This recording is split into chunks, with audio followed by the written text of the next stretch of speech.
ನಮಸ್ಕಾರ, ನಾನು ಶರ್ಮಿತಾ ಶೆಟ್ಟಿ. ಮಂತ್ರಾಲಯದಲ್ಲಿ ಆರಾಧನೆಯ ಸಂಭ್ರಮ ಕಳೆಗಟ್ಟಿದೆ. ಗುರು ರಾಘವೇಂದ್ರ ರಾಯರ 351ನೇ ಆರಾಧನೆ ನಡೀತಾ ಇದೆ. ಮಂತ್ರಾಲಯದಲ್ಲಿ ಸಂಭ್ರಮ ಕಳೆಗಟ್ಟಿರುವುದು. ಇವತ್ತು ಪೂರ್ವಾರಾಧನೆ ನಡೀತಾ ಇದೆ, ನಾಳೆ ಮಧ್ಯಾರಾಧನೆ, ನಾಡಿದ್ದು ಉತ್ತರಾರಾಧನೆ ನಡೆಯುತ್ತೆ. 3 ದಿನ ಮಠದಲ್ಲಿ ವಿವಿಧ ಪೂಜಾ ಕೈಂಕರ್ಯಗಳು ನಡೆಯುತ್ತೆ. ಇಂದು ರಾಯರ ಮಠದಲ್ಲಿ ರಜತ ಮಂಟಪೋತ್ಸವ, ನಾಳೆ ಬೃಂದಾವನಕ್ಕೆ ವಿಶೇಷ ಪೂಜಾ ಕಾರ್ಯಕ್ರಮ ನಡೆಯುತ್ತೆ. ಇನ್ನು ತಿರುಪತಿಯಿಂದ ಬರುವಂತ ಶೇಷ ವಸ್ತ್ರವನ್ನ ನಾಳೆ ರಾಯರಿಗೆ ಅರ್ಪಣೆಯನ್ನ ಮಾಡ್ತಾರೆ. ಇನ್ನು ಈ ಆರಾಧನಾ ಮಹೋತ್ಸವವನ್ನ ಕಣ್ತುಂಬಿಕೊಳ್ಳೋದಕ್ಕೆ, ರಾಯರ ಬೃಂದಾವನ ದರ್ಶನ ಮಾಡೋದಕ್ಕೆ ವಿವಿಧ ರಾಜ್ಯಗಳಿಂದ ರಾಯರ ಭಕ್ತರು ಆಗಮಿಸ್ತಾ ಇದ್ದಾರೆ. 7 ದಿನ ವಿವಿಧ ಧಾರ್ಮಿಕ ಕಾರ್ಯಕ್ರಮಗಳು ನಡೆಯುತ್ತೆ. ಅದರಲ್ಲಿ ಇವರು ಒಡವೆ ಕೊಡಿಸಿ ಅಂತ ಗಂಡನ ಹತ್ರ ಜಗಳ ಮಾಡೋದು, ಇವರೇ ಒಡವೆ ಮಾಡಿ ಮಾರಾಟ ಮಾಡ್ತಾರೆ. ತಿಂಗಳಿಗೆ ಲಕ್ಷಕ್ಕೂ ಹೆಚ್ಚು ಸಂಪಾದನೆ ಮಾಡ್ತಾರೆ. ನೀವು ಸಂಪಾದನೆ ಮಾಡಬೇಕಾ? ಫ್ರೀಡಮ್ ಆಪ್ ಅನ್ನ ಈಗಲೇ ಡೌನ್ಲೋಡ್. ಪ್ರಮುಖವಾಗಿರೋದು ಇವತ್ತು, ನಾಳೆ, ನಾಡಿದ್ದು. ಇವತ್ತು ಪೂರ್ವಾರಾಧನೆ, ನಾಳೆ ಮಧ್ಯಾರಾಧನೆ, ನಾಡಿದ್ದು ಉತ್ತರಾರಾಧನೆ ನಡೆಯುತ್ತೆ. ಈಗ 10ನೇ ತಾರೀಕಿಂದ 16ನೇ ತಾರೀಕಿನ ತನಕ ಸಪ್ತರಾತ್ರೋತ್ಸವವನ್ನ ನಡೆಸ್ತಾರೆ. ನಂಬಿಕೆ ಏನು ಅಂದ್ರೆ, ಈ ಆರಾಧನೆ ಸಂದರ್ಭದಲ್ಲಿ ಮಂಚಾಲೆ ಗ್ರಾಮ, ರಾಯಚೂರು ಸಮೀಪದಲ್ಲಿರುವಂತಹ ಮಂತ್ರಾಲಯಕ್ಕೆ ಹೋಗಿ ರಾಯರು ಸಶರೀರರಾಗಿ ಬೃಂದಾವನದಲ್ಲಿ ಇರ್ತಾರೆ. ಐಕ್ಯರಾದ್ರಲ್ಲ, ಬೃಂದಾವನ ಪ್ರವೇಶ ಮಾಡಿದ್ರಲ್ಲ, ಆ ಟೈಮ್ನಲ್ಲಿ ಈಗ ಆರಾಧನಾ ಮಹೋತ್ಸವದಲ್ಲಿ ಅವರು ಬರ್ತಾರೆ, ಆಶೀರ್ವದಿಸ್ತಾರೆ. ಅಲ್ಲಿ ಹೋಗಿ ಪ್ರಾರ್ಥನೆ ಮಾಡಿದ್ರೆ ಭಕ್ತರು ಏನೇ ಪ್ರಾರ್ಥನೆ ಮಾಡಿದ್ರು ಕೂಡ ಅದನ್ನ ಈಡೇರಿಸ್ತಾರೆ, ಕಷ್ಟಗಳನ್ನ ನಿವಾರಿಸ್ತಾರೆ ಅನ್ನುವಂಥ ನಂಬಿಕೆ ಭಕ್ತರಲ್ಲಿದೆ. ಇನ್ನು 2.5 ವರ್ಷದಿಂದ ಈ ಕೋವಿಡ್ ಅನ್ನೋ ಮಹಾಮಾರಿಯಿಂದಾಗಿ ಈ ಸಂಭ್ರಮ ಕಳೆಗಟ್ಟಿತ್ತು. ಆದರೆ ಈ ವರ್ಷ ಮತ್ತೆ ಆ ಸಂಭ್ರಮವನ್ನ ನಾವು ನೋಡ್ತಾ ಇದ್ದೀವಿ. ಇನ್ನು ಬರುವಂತ ಲಕ್ಷಾಂತರ ಭಕ್ತರಿಗೆ ಭಕ್ಷ್ಯ ಭೋಜನ ಕೂಡ ರೆಡಿಯಾಗಿದೆ, ಅದನ್ನು ಕೂಡ ಗಮನಿಸ್ತಾ ಇದ್ದೀವಿ. ಎರಡು ವಿಚಾರಗಳನ್ನ ನಾನು ಹೇಳಿದೆ.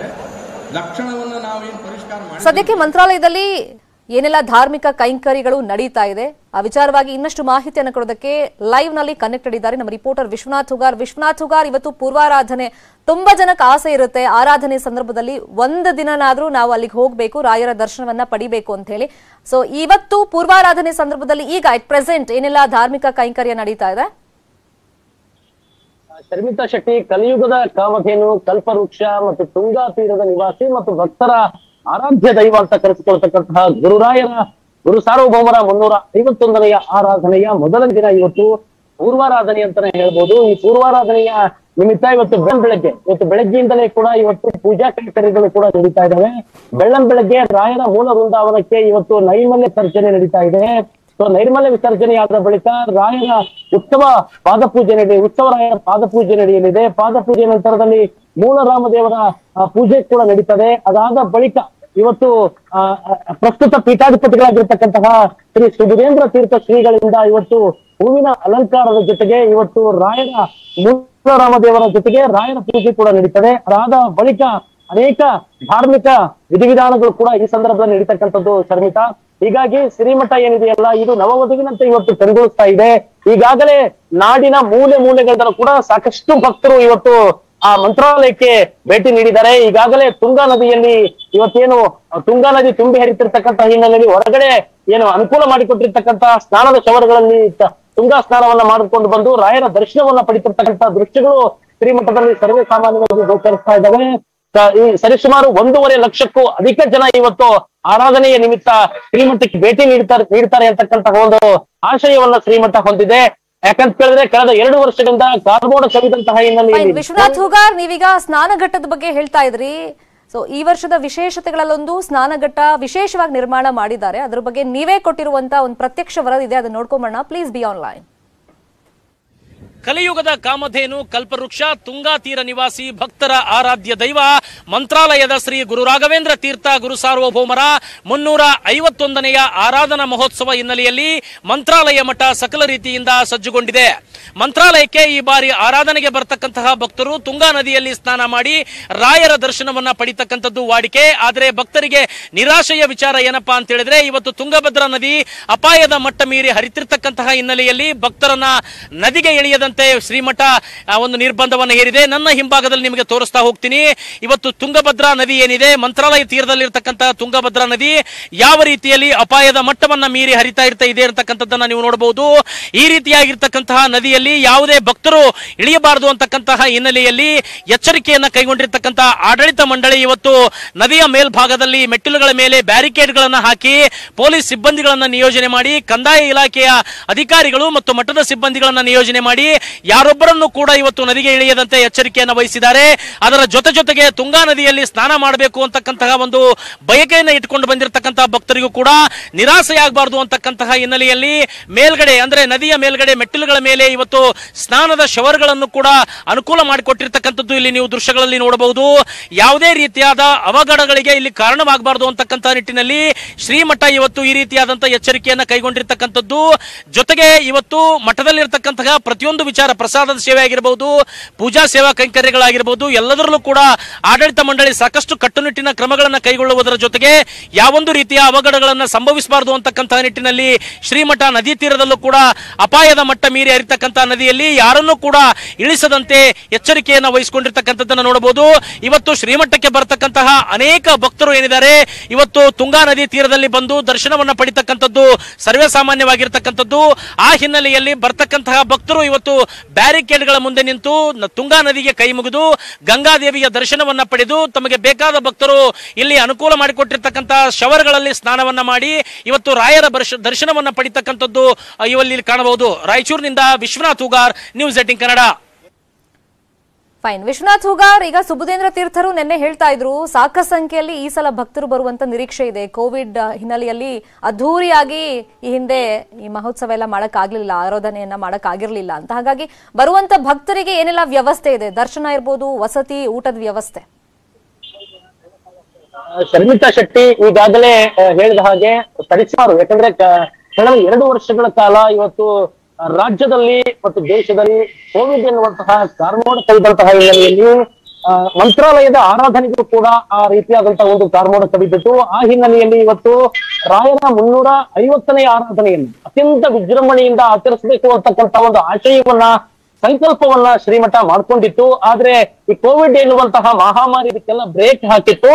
ಹಾಗಾಗಿ ಈ ಬಾರಿ 351ನೆಯ ಆರಾಧನಾ ಮಹೋತ್ಸವ ಏನಿದೆ ಇದನ್ನ ಅತ್ಯಂತ ವಿಜೃಂಭಣೆಯಿಂದ ಆಚರಿಸುವುದಕ್ಕೆ ಶ್ರೀಮಠ ಒಂದು ರೀತಿಯಲ್ಲಿ ಸಜ್ಜಾಗಿರ್ತಕ್ಕಂಥದ್ದು. ಆ ಹಿನ್ನೆಲೆಯಲ್ಲಿ ಇವತ್ತು ಬಹುಕೋಟಿ ವೆಚ್ಚದಲ್ಲಿ ನಿರ್ಮಾಣ ಮಾಡಿಕೊಂಡಿರ್ತಕ್ಕಂತಹ ಕಾರಿಡಾರ್ ಇರಬಹುದು, ಮತ್ತೆ ಜೊತೆಗೆ ಮ್ಯೂಸಿಯಂ ಇರಬಹುದು, ಜೊತೆಗೆ ಇವತ್ತು ವಸತಿ ಗೃಹಗಳ ಲೋಕಾರ್ಪಣೆ ಕಾರ್ಯಕ್ರಮಗಳಿರಬಹುದು, ಅನೇಕ ರೀತಿಯಲ್ಲಿ ಇವತ್ತು ವಸತಿ ಗೃಹಗಳನ್ನ ನಿರ್ಮಾಣ ಮಾಡಿದ್ದಾರೆ. ಹೊಸ ವಸತಿ ಗೃಹಗಳು ಬಂದಂತಹ ಭಕ್ತರಿಗೆ ಇವತ್ತು ರೂಮಿನ ವ್ಯವಸ್ಥೆ ಆಗಿರಬಹುದು, ಪ್ರಸಾದಕ್ಕಾಗಿ ಇವತ್ತು 1.5 ಲಕ್ಷ ಜನಕ್ಕೆ ಊಟ ಮಾಡತಕ್ಕಂತ ಪ್ರಸಾದ ಏನಿದೆ ಅದು ತುಂಬಾ ವಿಶೇಷ ಮಂತ್ರಾಲಯದಲ್ಲಿ. ಈ ಬಾರಿ ವಿಶೇಷ, ಮತ್ತೊಂದು ವಿಶೇಷ ಏನಪ್ಪಾ ಅಂತ ಹೇಳಿದ್ರೆ ಮೈಸೂರು ಪಾಕ್ ಆಗಿರ್ಬೋದು, ಲಾಡು ಆಗಿರ್ಬೋದು, ಚಾಕ್ಲೇಟ್ ಬರ್ಫಿ, ಮ್ಯಾಂಗೋ ಬರ್ಫಿ ಸೇರಿದಂತೆ, ಬಾದುಷಾ ಸೇರಿದಂತೆ ಅನೇಕ ರೀತಿಯ ವಿವಿಧ ತರದ ಭಕ್ಷ್ಯ ಭೋಜನಗಳನ್ನ ಇವತ್ತು ಬರ್ತಕ್ಕಂತ ಭಕ್ತರಿಗೆ ಉಣಬಡಿಸೋದಕ್ಕೆ ವ್ಯವಸ್ಥೆ ಮಾಡಲಾಗಿದೆ. ಜೊತೆಗೆ ಇವತ್ತು ನೋಡಿರ್ಬೋದು, ಇವಾಗಲೇ ತೋರಿಸ್ತಕ್ಕಂತ ಸ್ನಾನಗೃಹದಲ್ಲಿ ಯಾವ ರೀತಿಯಾದ ವ್ಯವಸ್ಥೆ ಇದೆ, ಜೊತೆಗೆ ತೆಗೆದುಕೊಳ್ಳಕ್ಕೆ ರೂಮಿನ ವ್ಯವಸ್ಥೆ ಆಗಿರ್ಬೋದು, ಪ್ರಸಾದದ ವ್ಯವಸ್ಥೆ ಆಗಿರ್ಬೋದು, ಪರಿಮಳ ಪ್ರಸಾದವಾಗಿರ್ಬೋದು, ಈ ರೀತಿಯಾಗಿ ಅನೇಕ ರೀತಿಯಲ್ಲಿ ಭಕ್ತರು ನಿರಾತಂಕವಾಗಿ ಬಂದು ರಾಯರ ದರ್ಶನವನ್ನು ಪಡೆದು ಎಲ್ಲ ಭಕ್ತರು ಪುನೀತರಾಗುವಂತೆ ಇವತ್ತು ಸುಬುಧೇಂದ್ರ ತೀರ್ಥರು ಒಂದು ರೀತಿಯಲ್ಲಿ ಆಶೀರ್ವಾದವನ್ನ ಮಾಡಿರ್ತಕ್ಕಂಥದ್ದು ಇಲ್ಲಿ ಕಾಣಬಹುದಾಗಿದೆ. ಶರ್ಮಿತಾ, ಥ್ಯಾಂಕ್ ಯು ವಿಶ್ವನಾಥ್ ಹೂಗಾರ್ ತಮ್ಮೆಲ್ಲ ಅಪ್ಡೇಟ್ಸ್ಗೆ. ಚಾಮರಾಜಪೇಟೆ ಆಯ್ತು, ಈಗ ಹುಬ್ಬಳ್ಳಿ ಈದ್ಗಾ ಮೈದಾನದ ಸರದಿ. ಹುಬ್ಬಳ್ಳಿ ಈದ್ಗಾ ಮೈದಾನದಲ್ಲಿ ಗಣೇಶೋತ್ಸವಕ್ಕೆ ಒತ್ತಾಯ ಕೇಳ್ಬರ್ತಾ ಇದೆ. ಗಜಾನನ ಉತ್ಸವ ಸಮಿತಿ ಮಹಾನಗರ ಪಾಲಿಕೆಗೆ ಮನವಿ ಮಾಡಿಕೊಂಡಿದೆ, ಅವಕಾಶ ಮಾಡಿಕೊಡಿ ಅಂತ.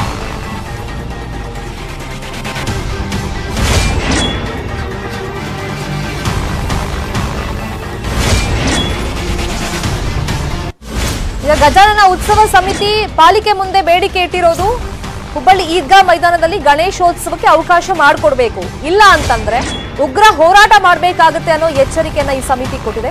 ರಂಜಾನ್, ಬಕ್ರೀದ್ ವೇಳೆ ಮಾತ್ರ ಮೈದಾನದಲ್ಲಿ ಪ್ರಾರ್ಥನೆಗೆ ಇಷ್ಟು ವರ್ಷಗಳ ಕಾಲ ಅವಕಾಶ ಮಾಡಿಕೊಟ್ಟಿದ್ರಿ. ಸ್ವಾತಂತ್ರ್ಯ ದಿನ, ಗಣರಾಜ್ಯ ದಿನದಂದು ಮಾತ್ರ ಧ್ವಜಾರೋಹಣ ನಡೀತಾ ಇತ್ತು. ಉಳಿದ ದಿನಗಳಲ್ಲಿ ಕೇವಲ ಟ್ಯಾಕ್ಸಿ ಸ್ಟ್ಯಾಂಡ್ ಆಗಿ ಅದನ್ನು ಯೂಸ್ ಮಾಡ್ತಾ ಇದ್ದಾರೆ ಆ ಮೈದಾನವನ್ನ.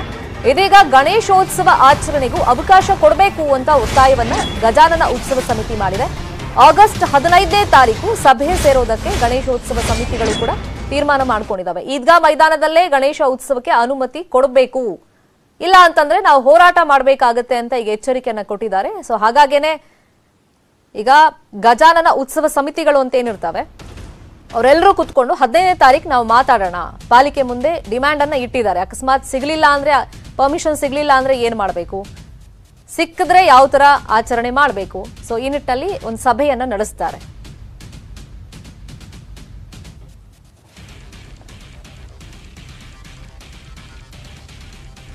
ಈಗ ಇವ್ರ ಬೇಡಿಕೆ 11ನೇ ತಾರೀಕು ಈ ಶುಭ ದಿನ, ರಕ್ಷಾಬಂಧನದ ಶುಭ ದಿನದಂದು ಮಹಾನಗರ ಪಾಲಿಕೆ ಆಯುಕ್ತರಿಗೆ ಒಂದು ಪರವಾನಗಿ ಕೋರಿ ಅರ್ಜಿಯನ್ನು ಕೊಟ್ಟಿದ್ದೇವೆ. ಪರವಾನಗಿ ರಾಣಿ ಚೆನ್ನಮ್ಮ ಮೈದಾನ್, ಈ ಹಿಂದೆ ಅದಕ್ಕೆ ಈದ್ಗಾ ಮೈದಾನ ಅಂತಲೂ ಕರೀತಾರೆ. ಆ ಮೈದಾನವನ್ನ ಸಾರ್ವಜನಿಕ ಹಾಗೂ ಮಹಾನಗರ ಪಾಲಿಕೆಯ ಒಂದು ಆಸ್ತಿ ಇರುವುದರಿಂದ ಅಲ್ಲೇ ಸಾರ್ವಜನಿಕವಾಗಿ ಗಜಾನನ ಉತ್ಸವವನ್ನು ಆಚರಣೆ ಮಾಡಲಿಕ್ಕೆ ನಾವು ಉತ್ಸವ ಸಮಿತಿಯನ್ನು ರಚನೆ ಮಾಡಿಕೊಂಡು ಅವರಿಗೆ ಒಂದು ಪರವಾನಗಿಯನ್ನು ಕೋರಿದ್ದೇವೆ. ಈಗಾಗಲೇ ಮಹಾನಗರ ಪಾಲಿಕೆಯ ಆಸ್ತಿಯ ವಿಷಯವಾಗಿ ಸುಪ್ರೀಂ ಕೋರ್ಟ್ ಅದನ್ನ ಆದೇಶವನ್ನು ಮಾಡಿದ 2 ದಿನಗಳವರೆಗೆ ಒಂದು ಸಮುದಾಯಕ್ಕೆ ಪ್ರಾರ್ಥನೆ ಮಾಡಲಿಕ್ಕೆ ಕೊಡಬೇಕು, ಇನ್ನುಳಿದ ದಿನದಲ್ಲಿ ಎಲ್ಲ ಹಬ್ಬ ಹರಿದಿನಕ್ಕೆ ಅವಕಾಶ ಮಾಡಿಕೊಡಬೇಕು ಅಂತ ಆ ನಿಟ್ಟಿನಲ್ಲಿ ನಾವು ಈ ಒಂದು ಮನವಿಯನ್ನ ಮಾಡಿಕೊಂಡಿದ್ದೀವಿ. ಇವತ್ತು ಇದೇ ವಿಚಾರವಾಗಿ ಮತ್ತಷ್ಟು ಮಾಹಿತಿಯನ್ನು ಕೊಡೋದಕ್ಕೆ ಈದ್ಗಾ ಮೈದಾನ ಹುಬ್ಬಳ್ಳಿಯಿಂದ ನೇರ ಸಂಪರ್ಕದಲ್ಲಿ ಜಾಯ್ನ್ ಆಗಿದ್ದಾರೆ ನಮ್ಮ ರಿಪೋರ್ಟರ್ ಶಿವರಾಮ ಸುಂಡಿ. ಈಗ ರಾಣಿ ಚೆನ್ನಮ್ಮ ಮೈದಾನ ಗಜಾನನ ಉತ್ಸವ ಸಮಿತಿ ಅಂತ ಅಸ್ತಿತ್ವಕ್ಕೆ ಬಂದಿದೆಯಲ್ಲ, ಸೊ ಈದ್ಗಾ ಮೈದಾನದಲ್ಲಿ ಅವಕಾಶ ಕೊಡಬೇಕು ಅಂತಾನೆ ಹೊಸದಾಗಿ ಸಮಿತಿ ರಚನೆ ಮಾಡ್ಕೊಂಡಿರೋದ, ಡಿಮ್ಯಾಂಡ್ ಏನೇನಿದೆ, ಯಾವ ತರ ಎಚ್ಚರಿಕೆ ಕೊಟ್ಟಿದ್ದಾರೆ ಅವರು?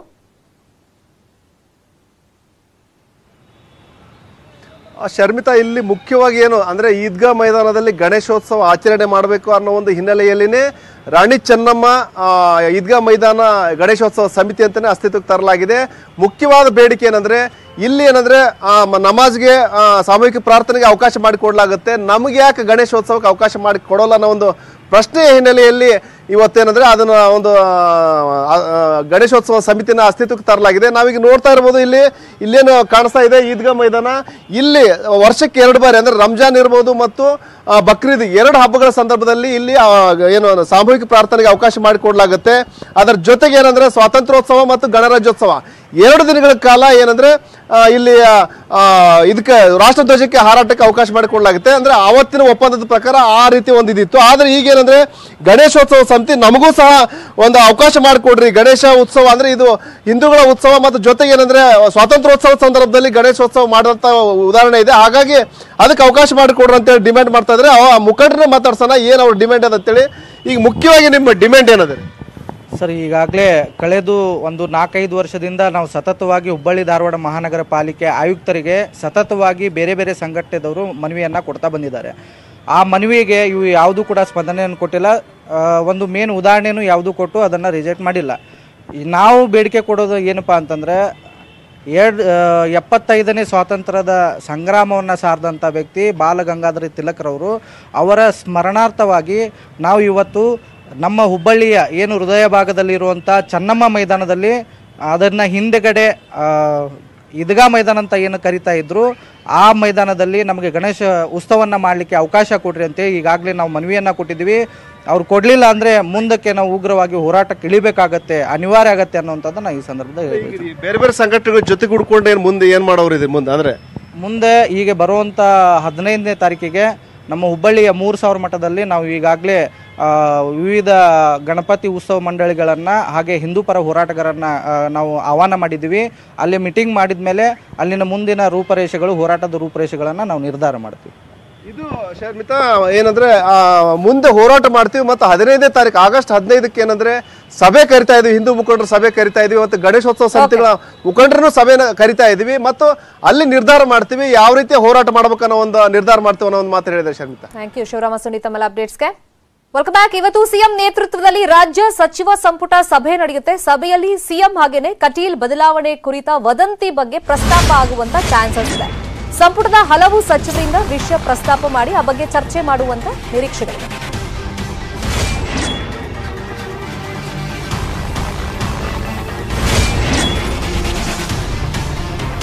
ಸಿಎಂ ಬದಲಾವಣೆ ಮತ್ತೆ ರಾಜ್ಯಾಧ್ಯಕ್ಷರ ಬದಲಾವಣೆ ವಿಷಯವಾಗಿ ಬಿಜೆಪಿ ವಿಷಯವನ್ನ ಕಾಂಗ್ರೆಸ್ ಅವರು ಪ್ರಸ್ತಾಪ ಮಾಡಿ ಟ್ವೀಟ್ ಮಾಡಿದ್ರು, ಹೇಳಿಕೆಗಳನ್ನ ಕೊಡೋಕೆ ಶುರು ಮಾಡಿದ್ರು. ನಿಮ್ಗೆ ಹೆಂಗ್ ಗೊತ್ತಾಯ್ತು ಅಂತ ಕೇಳಿದ್ರೆ ಬಿಜೆಪಿ ನಾಯಕರ ಕಡೆ ಬೊಟ್ಟು ಮಾಡಿ ತೋರಿಸ್ತಾ ಇದ್ರು. ಹಾಗಾಗಿ ಸಿಎಂ ಬದಲಾವಣೆ ವದಂತಿಯಿಂದ ಪಕ್ಷದಲ್ಲಿ ಗೊಂದಲ ಉಂಟಾಯಿತು. ಕಾಂಗ್ರೆಸ್ ರಾಜಕೀಯ ಲಾಭ ಪಡಿತಾ ಇರೋ ಬಗ್ಗೆ ಇವತ್ತು ಕ್ಯಾಬಿನೆಟ್ ಮೀಟಿಂಗ್ ನಲ್ಲಿ ಪ್ರಸ್ತಾಪ ಆಗೋ ಚಾನ್ಸಸ್ ಇದೆ. 3ನೇ ಸಿಎಂ ಆಗ್ತಾರೆ ಅನ್ನೋ ವದಂತಿ ಬಗ್ಗೆ ಗಂಭೀರವಾಗಿ ಚರ್ಚೆ ಮಾಡುವಂತ ಸಾಧ್ಯತೆ ಇದೆ. ಇನ್ನು ಈ ಬಗ್ಗೆ ವರಿಷ್ಠರ ಗಮನಕ್ಕೆ ತರುವ ಸಂಬಂಧನೂ ಕೂಡ ಚರ್ಚೆ ಆದ್ಮೇಲೆ ಯಾವ ತರ ಪ್ರಸ್ತಾಪ ಮಾಡ್ತಾ ನೋಡಬೇಕು. ಕಾಂಗ್ರೆಸ್ಗೆ ತಕ್ಕ ಪ್ರತ್ಯುತ್ತರ ನೀಡೋ ಬಗ್ಗೆನೂ ಕೂಡ ಇವತ್ತಿನ ಕ್ಯಾಬಿನೆಟ್ ಮೀಟಿಂಗ್ ಅಲ್ಲಿ ತಂತ್ರಗಳನ್ನು ಹೆಣಿಬಹುದು. ಇನ್ನು ಸಿದ್ದರಾಮೋತ್ಸವಕ್ಕೆ ಪ್ರತಿಯಾಗಿ ಜನೋತ್ಸವ ಆಚರಣೆ ಮಾಡೋದಕ್ಕೆ ಬಿಜೆಪಿ ತಯಾರಿಯನ್ನ ಮಾಡಿಕೊಂಡಿದೆ. ಆಲ್ರೆಡಿ ನಿನ್ನೆ ಮಾತಾಡುವಾಗ ಯಡಿಯೂರಪ್ಪನವರು ಆ ಬಗ್ಗೆ ಹೇಳ್ತಾ ಇದ್ರು, ಮಾಹಿತಿ ಕೊಡ್ತಾ ಇದ್ರು. ರಾಜ್ಯ ಪ್ರವಾಸ ಮಾಡೋದು, ರಾಜ್ಯದ ಪ್ರಮುಖ ನಗರಗಳಲ್ಲಿ ಜನೋತ್ಸವ ಹೆಸರಲ್ಲಿ ಸರ್ಕಾರದ ಯೋಜನೆಗಳನ್ನ, ಜನಪರ ಯೋಜನೆಗಳನ್ನ ಜನರಿಗೆ ತಲುಪಿಸೋ ಕೆಲಸ, ಪಕ್ಷ ಬಲವರ್ಧನೆ ಮಾಡೋದು. ಹಾಗಾಗಿ ಜನರನ್ನ ಸೇರಿಸೋದು ಮತ್ತೆ ಏನೆಲ್ಲ ಕಾರ್ಯಕ್ರಮಗಳನ್ನ ಮಾಡಬೇಕು ಜನೋತ್ಸವದಲ್ಲಿ, ಸೊ ಆ ಬಗ್ಗೆನೂ ಕೂಡ ಇವತ್ತಿನ ಕ್ಯಾಬಿನೆಟ್ ಮೀಟಿಂಗ್ ನಲ್ಲಿ ಪ್ರಸ್ತಾಪ ಮಾಡುವಂತ ಸಾಧ್ಯತೆಗಳಿದೆ. ಒಟ್ಟಲ್ಲಿ ಪ್ರಮುಖ ಈ 3 ವಿಷಯಗಳ ಬಗ್ಗೆ ಚರ್ಚೆ ಮಾಡ್ತಾರೆ ಹಿರಿಯ ಸಚಿವರುಗಳು ಅಂತ ಗೊತ್ತಾಗಿದೆ.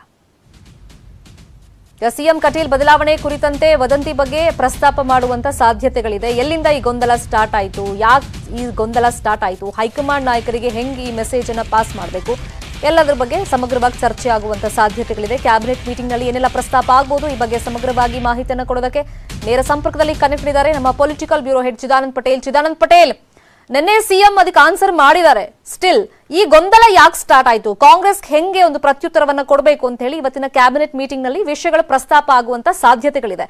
ಪ್ರಮುಖವಾಗಿ ಹೇಗಿದು ಪ್ರಸ್ತಾಪ ಆಗ್ಬಹುದು, 3 ವಿಷಯಗಳು ನಾನು ಹೇಳಿದ್ದು, ಉಲ್ಲೇಖ ಮಾಡಿದ್ದು, ಜೊತೆಗೆ ಅದಕ್ಕೆ ಉತ್ತರವನ್ನ ಕೊಡೋ ನಿಟ್ಟಿನಲ್ಲಿ ಏನ್ ಪ್ಲಾನ್ಸ್ ಮಾಡ್ಕೊಂಡಿದೆ ಬಿಜೆಪಿ?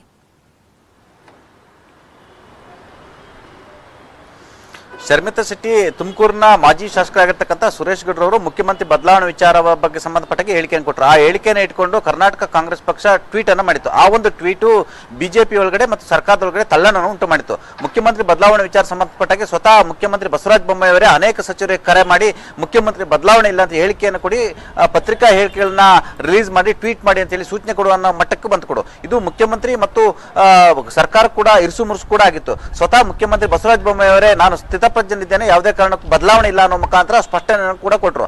ಆದ್ರೆ ಕಾಂಗ್ರೆಸ್ ಪಕ್ಷ ತನ್ನ ಟ್ವೀಟ್ ವರಸೆಯನ್ನ ಬದಲಾವಣೆಯನ್ನ ಮಾಡ್ಕೊಂಡು ನಿನ್ನೆ ಎಲ್ಲ ಒಂದ್ ಕಡೆ ಮಾಜಿ ಮುಖ್ಯಮಂತ್ರಿ BS ಯಡಿಯೂರಪ್ಪನವರು ಬಿಜೆಪಿ ರಾಜ್ಯಾಧ್ಯಕ್ಷರ ಅಧಿಕಾರ ಅವಧಿ ಮುಗಿದ ಬಳಿಕ ಹೊಸ ಅಧ್ಯಕ್ಷ ನೇಮಕ ಆಗುತ್ತೆ ಅಂತ ಹೇಳಿಕೆಯನ್ನು ಕೊಟ್ಟರು. ಆ ಹೇಳಿಕೆಯನ್ನು ಇಟ್ಟುಕೊಂಡು ಕಟೀಲ್ ರವರು ಯಾವುದೇ ಕಾರಣ ಕೂಡ ಅದಕ್ಕೆ ನನ್ನ ಅಧಿಕಾರ ಅವಧಿ ಮುಗ್ದಿಲ್ಲ ಮತ್ತು ಬದಲಾವಣೆ ಇಲ್ಲ ಅಂತ ದ್ವಂದ್ವ ಹೇಳಿಕೆಯನ್ನು ಕೊಟ್ಟರು. ಈ ದ್ವಂದ್ವ ಹೇಳಿಕೆಯನ್ನು ಇಟ್ಟು ಈಗ ಮುಖ್ಯಮಂತ್ರಿ ಬದಲಾವಣೆ ವಿಚಾರವಾಯಿತು. ಇದೀಗ ಅಧ್ಯಕ್ಷ ಬದಲಾವಣೆ ವಿಚಾರದಲ್ಲಿ ಸ್ವತಃ ಇವರ ಪಕ್ಷದಲ್ಲೇ ಗೊಂದಲ ಇದೆ ಅಂತ ಹೇಳಿ ಮತ್ತೊಂದು ಟ್ವೀಟ್ ಅನ್ನು ಮಾಡಿತ್ತು. ಜೊತೆಗೆ ಬಿಜೆಪಿ ಸರ್ಕಾರ ಮತ್ತು ಬಿಜೆಪಿಯನ್ನು ಇರಿಸು ಮುರುಸು ಮಾಡಲಿಕ್ಕೆ ಮತ್ತು ಈ ಒಂದು ಟ್ವೀಟ್ ರಣತಂತ್ರವನ್ನ ಮುಂದುವರಿಸಲಿಕ್ಕೆ ಕರ್ನಾಟಕ ಕಾಂಗ್ರೆಸ್ ಟ್ವೀಟ್ ಘಟಕ ತೀರ್ಮಾನವನ್ನು ಮಾಡಿರುವಂತದ್ದು. ಇದರ ಬೆನ್ನಲ್ಲೇ ಇವತ್ತು ಮಹತ್ವದ ಏನು ಸಚಿವ ಸಂಪುಟ ಸಭೆ ಇರತಕ್ಕಂಥ ಈ ಸಭೆಯಲ್ಲಿ ಇವತ್ತು ಮುಖ್ಯಮಂತ್ರಿಗಳ ಬದಲಾವಣೆ ವಿಚಾರ, 3ನೇ ಮುಖ್ಯಮಂತ್ರಿ ವಿಚಾರ ಸಂಬಂಧಪಟ್ಟಾಗೆ ಮಹತ್ವದ ಚರ್ಚೆ ಆಗುವ ಸಾಧ್ಯತೆ ಇದೆ ಅಂತ ಹೇಳಲಾಗ್ತದೆ. 3ನೇ ಮುಖ್ಯಮಂತ್ರಿ ಆಗ್ತಾರೆ ಮತ್ತು ಮುಖ್ಯಮಂತ್ರಿ ಬದಲಾವಣೆ ಅನ್ನೋದು ಕೂಡ ಸರ್ಕಾರಕ್ಕೆ ಅತಿ ದೊಡ್ಡ ಡ್ಯಾಮೇಜ್ ಆಗಿರುವಂತದ್ದು, ಜನರಲ್ಲಿ ಬೇರೆ ಸಂದೇಶ ಹೋಗಿರುವಂತದ್ದು. ಯಾಕಂತ ಹೇಳಿದ್ರೆ ರಾಜ್ಯಾದ್ಯಂತ ಸುಮಾರು 11 ಜಿಲ್ಲೆಗಳಲ್ಲಿ ಕೂಡ ಅತಿವೃಷ್ಟಿ ಇರತಕ್ಕಂಥದ್ದು. ಅತಿವೃಷ್ಟಿಯಿಂದ ಇದುವರೆಗೂ ಕೂಡ 70ಕ್ಕೂ ಹೆಚ್ಚು ಜನರು ಸಾವನ್ನಪ್ಪಿರುವಂತದ್ದು ಮತ್ತು ಸಾವಿರಾರು ಕೋಟಿ ಬೆಳೆಹಾನಿ ಆಗಿರ್ತಕ್ಕಂಥದ್ದು. ಹಾಗಾಗಿ ಇಂತಹ ಸಂದರ್ಭದಲ್ಲಿ ಕಾಂಗ್ರೆಸ್ ಪಕ್ಷ ಗೊಂದಲ ಉಂಟು ಮಾಡ್ತಿರ್ತಕ್ಕಂಥದ್ದು. ಆ ಗೊಂದಲವನ್ನು ಸರಿಪಡಿಸಲು ಇವತ್ತು ಎಲ್ಲರೂ ಒಗ್ಗಟ್ಟಿನಿಂದ ಎಲ್ಲರೂ ಕೂಡ ಕಾಂಗ್ರೆಸ್ ಪಕ್ಷದ ಟ್ವೀಟ್ ಅನ್ನು ಮತ್ತು ಕಾಂಗ್ರೆಸ್ ನಾಯಕರ ವಿರುದ್ಧ ವಾಗ್ದಾಳಿ ನಡೆಸಬೇಕಂತ ಹೇಳಿ ಇವತ್ತು ಸಚಿವ ಸಂಪುಟ ಸಭೆಯಲ್ಲಿ ಬಹುತೇಕ ಎಲ್ಲ ಸಚಿವರುಗಳು ಮುಖ್ಯಮಂತ್ರಿಗಳ ನೇತೃತ್ವದಲ್ಲಿ ತೀರ್ಮಾನ ಮಾಡುವ ಸಾಧ್ಯತೆ ಇದೆ ಅಂತ ಹೇಳಲಾಗ್ತದೆ. ಮತ್ತೊಂದು ಕಡೆ ಎಸಿಬಿ ರದ್ದು ವಿಚಾರ ಕೂಡ ಇವತ್ತು ಪ್ರಮುಖವಾಗಿ ಚರ್ಚೆ ಆಗ್ತಿರುವಂತದ್ದು. ಯಾಕಂತ ಹೇಳಿದ್ರೆ ಬಿಜೆಪಿ ಅಧಿಕಾರಕ್ಕೆ ಬರುವ ಮುನ್ನ ತನ್ನ ಪ್ರಣಾಳಿಕೆಯಲ್ಲಿ ಎಸಿಬಿ ರದ್ದು ಮಾಡುವ ವಿಚಾರವನ್ನು ಪ್ರಸ್ತಾಪ ಮಾಡಿತ್ತು. ಆದ್ರೆ ಎಸಿಬಿ ಅಧಿಕಾರಕ್ಕೆ ಬಂದ ಮೇಲೆ ಕೂಡ ಎಸಿಬಿಯನ್ನು ರದ್ದು ಮಾಡಲಿಲ್ಲ. ಆದ್ರೆ ಇದೀಗ ಕರ್ನಾಟಕ ಹೈಕೋರ್ಟ್ ಎಸಿಬಿಯನ್ನು ರದ್ದು ಮಾಡಿರುವಂತದ್ದು, ಅದು ಲೋಕಾಯುಕ್ತ ವ್ಯಾಪ್ತಿಯೊಳಗೆ ಸೇರ್ಪಡೆ ಮಾಡಿರುವಂತದ್ದು. ಹಾಗಾಗಿ ಬಿಜೆಪಿಗೂ ಕೂಡ ಇದು ಬಿಸಿ ತುಪ್ಪವಾಗಿ ಪರಿಣಮಿಸಿರುವಂತದ್ದು. ಎಸಿಬಿ ಪರವಾಗಿ ಇರಬೇಕಾ, ಕೋರ್ಟ್ಗೆ ಮೇಲ್ಮನವಿ ಸಲ್ಲಿಸಬೇಕೆಂಬುದರ ಬಗ್ಗೆ ಕೂಡ ಇವತ್ತಿನ ಕ್ಯಾಬಿನೆಟ್ ನಲ್ಲಿ ಚರ್ಚೆ ಆಗಲಿದೆ. ಶರ್ಮಿತಾ ಶೆಟ್ಟಿ. ಥ್ಯಾಂಕ್ ಯು ಚಿದಾನಂದ್ ಪಟೇಲ್ ತಮ್ಮೆಲ್ಲ ಅಪ್ಡೇಟ್ಸ್ಗೆ. ಖ್ಯಾತ ಸುಗಮ ಸಂಗೀತ ಗಾಯಕ ಶಿವಮೊಗ್ಗ ಸುಬ್ಬಣ್ಣ ನಿಧನ ಹಿನ್ನೆಲೆಯಲ್ಲಿ ಬೆಂಗಳೂರಿನ ತ್ಯಾಗರಾಜನಗರದಲ್ಲಿರುವಂತಹ ಸುಬ್ಬಣ್ಣ ನಿವಾಸಕ್ಕೆ ಗೃಹ ಸಚಿವ ಆರ್ಗ ಜ್ಞಾನೇಂದ್ರ ಭೇಟಿ ನೀಡಿ ಅಂತಿಮ ದರ್ಶನವನ್ನ ಪಡೆದಿದ್ದಾರೆ.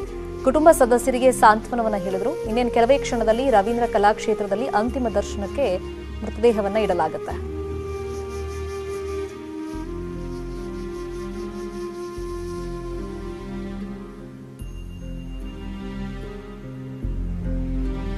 ಸುಬ್ಬಣ್ಣವರು ನಮ್ಮೂರಿನವರು. ವಿಶೇಷವಾಗಿ ನನಗೆ ಹೆಮ್ಮೆ ಏನು ಅಂದರೆ ಶಿವಮೊಗ್ಗ ಜಿಲ್ಲೆ ಹೊಸನಗರ ತಾಲೂಕಿನ ನಗರದಲ್ಲಿ ಹುಟ್ಟಿದವರು. ಹಾಗಾಗಿ ನಗರ ನನ್ನ ವಿಧಾನಸಭಾ ಕ್ಷೇತ್ರ. ನಾನು ಯಾವಾಗಲೂ ಕೂಡ ಸಂತೋಷ ಪಡ್ತಾ ಇದ್ದೆ. ರಾಷ್ಟ್ರೀಯ ಮಟ್ಟದ ಒಂದು ಪ್ರಶಸ್ತಿ ಒಬ್ಬ ಹಾಡುಗಾರನಿಗೆ ಸಿಕ್ಕಿರ್ತಕ್ಕಂಥದ್ದು ಕನ್ನಡಿಗರು ಇವರೊಬ್ಬರಿಗೇನೆ. ಹಾಗಾಗಿ ಬಹಳ ಸಂತೋಷ ಪಟ್ಟಿದ್ವಿ. ಅತ್ಯಂತ ದೊಡ್ಡ ಪ್ರತಿಭಾವಂತ ಭಾವಗೀತೆಗಳನ್ನು ಹಾಡುವಂಥದ್ದು ಮತ್ತು ಸಿನಿಮಾಕ್ಕೆ ಅನೇಕ ಸಿನಿಮಾಗಳಿಗೆ ಹಾಡಿದ್ದಾರೆ. ಹಾಗಾಗಿ ನಮ್ಮ ಮಲೆನಾಡಿನಲ್ಲೇ ಒಂದು ದೊಡ್ಡ ಹೆಮ್ಮೆ ಪಡುವಂಥ ಒಂದು ಪ್ರತಿಭೆ ಅದು. 83ರ ಈ ವಯಸ್ಸಿನಲ್ಲಿ ತೀರ್ಕೊಂಡಿದ್ದಾರೆ. ಅವರ ಸಾವು ಅತ್ಯಂತ ನೋವು ಕೊಟ್ಟಿದೆ ಮತ್ತು ಸಾಂಸ್ಕೃತಿಕ ಸಂಗೀತ ಪ್ರಪಂಚಕ್ಕೆ. ಇವೆಷ್ಟು ಸದ್ಯದ ನ್ಯೂಸ್ ಅಪ್ಡೇಟ್ಸ್. ನೋಡ್ತಾರೆ ನ್ಯೂಸ್ 18 ಕನ್ನಡ. ಜಾಲ ನಮ್ಮದು, ಬಲ ನಿಮ್ಮದು.